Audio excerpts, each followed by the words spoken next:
welcome back to my YouTube channel. My name is Roxanne, the Tiny Taster, and today's recipe is really simple: overnight oats. Now, I love overnight oats. I think they're easy to make, they're no fuss.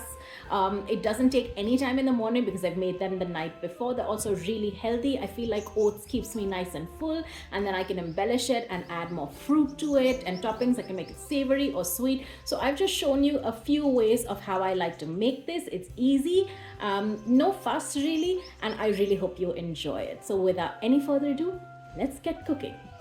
For this recipe, you really need to use rolled oats. There are two types of oats. I'm using these by Quaker. You could use any rolled oats. They're flattened and they look like this. They're easy. They will cook overnight. The other kind of oats are steel cut oats, which are meant to be healthier like this. But you have to cook steel cut oats on a flame. It has to be cooked properly. It will not cook overnight. So make sure you use rolled oats. This recipe is fairly easy. I've actually eyeballed most things. So in a bowl, I'm adding about 2 to 3 tablespoons of rolled oats. You could add more or less depending on how much you eat, but keep in mind that this puffs up. So I think 2 to 3 tablespoons is plenty. I like to add a lot of nuts and seeds to my oats, so I will add in some chopped walnut. You can add as little or as much as you like of everything. Some chopped almonds along with flax seeds. I love flax seeds. They're also really good for you. I do use this as a topping or a garnish as well, but I like to mix it in with my oats. To this, I add a mixture of sunflower seeds and pumpkin seeds. I basically add whatever I have on hand, and these are my usual go-to mixes, so I just add those. Now to sweeten the oats, I add about a teaspoon or 2 of honey. This packet is just measured out, so I've squeezed it into the oats. I add honey for a little bit of sweetness because I don't like it plain, but if you're trying to go no sugar and keep this super healthy, then you can skip the honey. This bowl is almost ready. The last thing you need is milk. I'm using this lactose-free milk from Amul just because I had it and I actually like the taste of this. It has a slight tinge of sweetness. I don't know how healthy or unhealthy this is, to be honest, but I'm using it since I have it. You could use any milk you like. You could even use an oat milk or a nut milk if that's your preference, or even just regular full milk. I've used the whole bottle of this lactose-free milk, but I would say about 2 to 3 cups of milk is essential because you want to soak the oats completely, as it will absorb overnight. It'll soak up all this milk and it tends to get dry, and you don't want that. So make sure there's enough milk and just mix it all together. And this is really my first oat bowl. I'm going to show you a second one with a slight change. So I'm repeating the process for my second oat bowl. Again, I've added 2 to 3 tablespoons of rolled oats. To my oats, I'll add in my choice of nuts. I've gone with the same chopped walnut, chopped almond, flax seeds, along with pumpkin seeds, and I think it's sunflower seeds. Yes, that's right. Again, some honey for sweetness. And now what I've done to this bowl is I've added in about a teaspoon or 2 of cocoa powder or chocolate powder. It just adds a really nice flavor, especially if you like chocolate milk.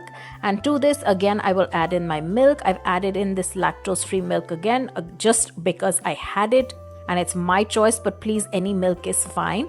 And now make sure when you're mixing this all together, it might take a little bit of a while to mix through, but you don't want any clumps or lumps of this cocoa powder.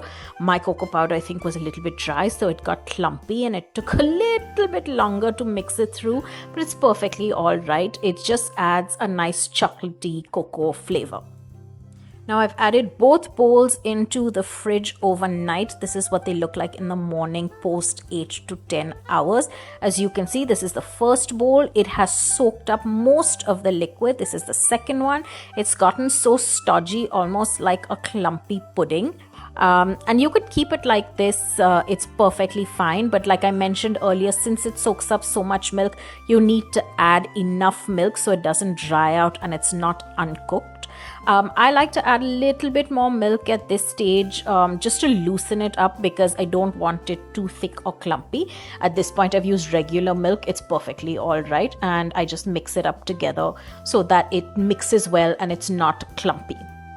And now this is the best part, the most fun part. It's garnishing your bowl, and I like to add chopped fruits on top. Now you might wonder why I didn't just add the fruits into the whole mix. Some recipes do that and it's perfectly all right, but I think the fruits get soggy and it just loses its luster and also its texture. So I like to cut my fruit and add it in the morning after the bowl has been soaking. So for this I didn't do anything fancy. I just used strawberry and banana. I love strawberry. It's in season right now, so I'm making the most of it, and banana is my go-to if I'm being completely honest. It's just the easiest to have and it gives me a nice kick in the morning.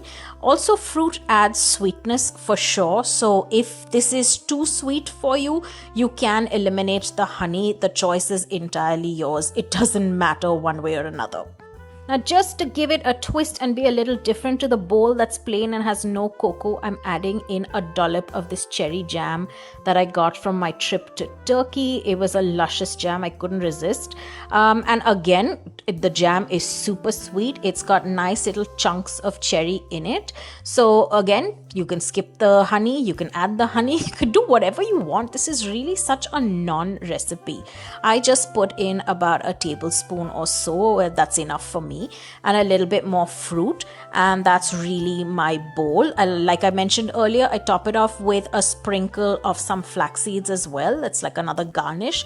You can add moringa seeds, basil seeds, chia seeds, whatever you like. There is no hard and fast rule. You could add whatever fruit. Apples are great, oranges work, peaches, pears, whatever. It's just such a fun thing, and this is a really, really filling breakfast. I think you'd really enjoy it actually. So I hope you've enjoyed this. I hope it's easy and no fuss, and it's a nice alternative for whatever else you're eating at breakfast, especially if you want to skip the eggs. And this gives you a lot of energy and it's super high power, so it's great. Hope you enjoyed this. As always, don't forget to like, share, comment and subscribe, and I will see you guys very, very soon.